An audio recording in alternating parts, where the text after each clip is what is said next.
Fox. It's or about reputation. Yeah. Just his reputation. Yeah, like he's not going to want to piss off the other players. He's not going to want to be considered at all unfair in criticism and things like that. I don't think he's going to be willing to take any real chances. Okay, but who slashes people? Like, think about the analysts now, and I think, and I like a lot of them. I mean, I like the guy that Brady's going to replace a lot. I thought Greg Olsen. I think he's really good. But is he a slasher? Does he go at? Troy Aikman doesn't. He doesn't go at people.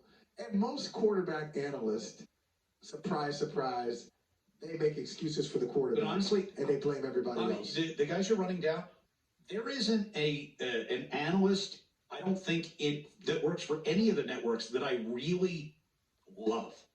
That I really think, boy, that guy, he's head and shoulders above. As an analyst. I'm talking about, I'm talking about Collinsworth, Aikman, Olsen. Like, they're all to me just kind of like, okay, they're fine. But none of them make me tune in to their game because they're calling a game. And nobody's I'm going to learn something, or I'm going to, like, Romo especially. Nobody's going to make you tune in. Like, there's not an analyst. And I'm going to watch. The game is a star, always. So I'm going to watch the game, and we know it this year, with the 4-13 team. We've seen, I saw people on the broadcast I didn't even know worked for CBS or Fox. We were low. Low down on the list. Oh, I didn't know you were an analyst. But I still watch the games. I'm going to watch the games. No, but I'm talking about the game that you don't care about, right? The game that's on national TV. RJ, I gamble. I care about. I'm with you. I can find a reason to care. They all matter. But and maybe this is glorifying past history, but Madden and Summerall were always that, right? Yeah. It was. It's a big game. I don't care what the game is. Madden and Summerall. Madden and Summerall are calling it. It elevates the game. I'm going to tune in. I found John Madden to be tremendously entertaining to listen to, whether the game was good or not. Even toward the end, because he had some haters, and I think this is what happens.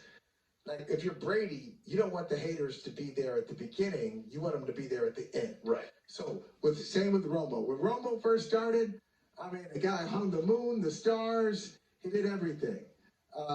He put water. He's responsible for the water in the seas. It was Tony Romo. People loved Romo. How did he do it? And then Romo pushback. Same thing with John Madden. Remember John Madden at the end? He's meandering. He's just kind of like he's not really in touch with the game. It takes a while to get to his point.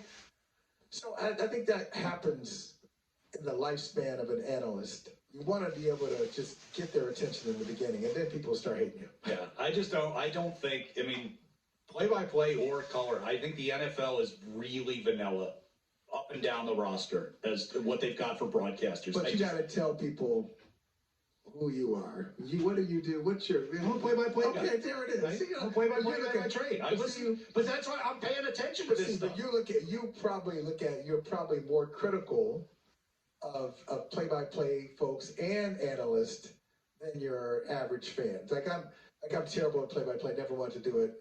Just awful. Right.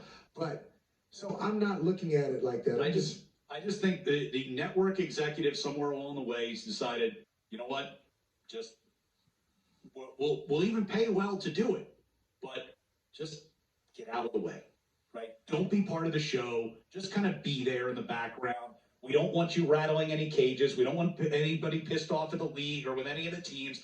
So just be safe. And I think that's what you get. But that's why, back to Olsen, that's why I like him so much because, was it last year? It was last year. In the Super Bowl, Kansas City, Philadelphia, when he goes off about the Juju Smith-Schuster call, where Juju draws a holding call. I think it was on James Bradbury. And he lost his mind. He was like, you can't have this. And the NFL didn't like it. The NFL wanted him to say it was a good call, and he wouldn't do it. He wouldn't play the game. I think where is he these days? A lot of times, he jumped out the door. Gets demoted. For nice, safe Tom Brady. For Tom Brady. But I think he is, what most fans want, and then, I'll tell you what I want. One, I want somebody, if you can't diagnose what's happening in real time, I got no use for you as an analyst. Like, you should be able to do that. Tell me what happened. Don't just tell me, hey, that was a touchdown. Say, hey, the safety cheated over too much. He was peeking in the backfield, and look what happened. He leaked through, and there was some confusion on the back end. Or look what this defensive lineman does. Or look what the offensive lineman. The best guys can do that. And I'm not just saying it because I'm on Zolak and Bertrand, but Zoe does that effortlessly on the radio. You listen to him, he can tell you exactly what happened, what the coverage is, why things worked, why things didn't. So I want that from my analyst, and I want somebody who is it's not just cookie cutter. Hey, take some chances. Go and criticize the head coach. Criticize the stars. Yeah. Well, you're going to love Tom Brady. You weren't a Dennis Miller fan? Dennis Miller. Tony Kornheiser. That's what we want. That's what we all really want. Ryan Johnston, Michael Holley will wrap up this edition of Zoe and Bertrand next.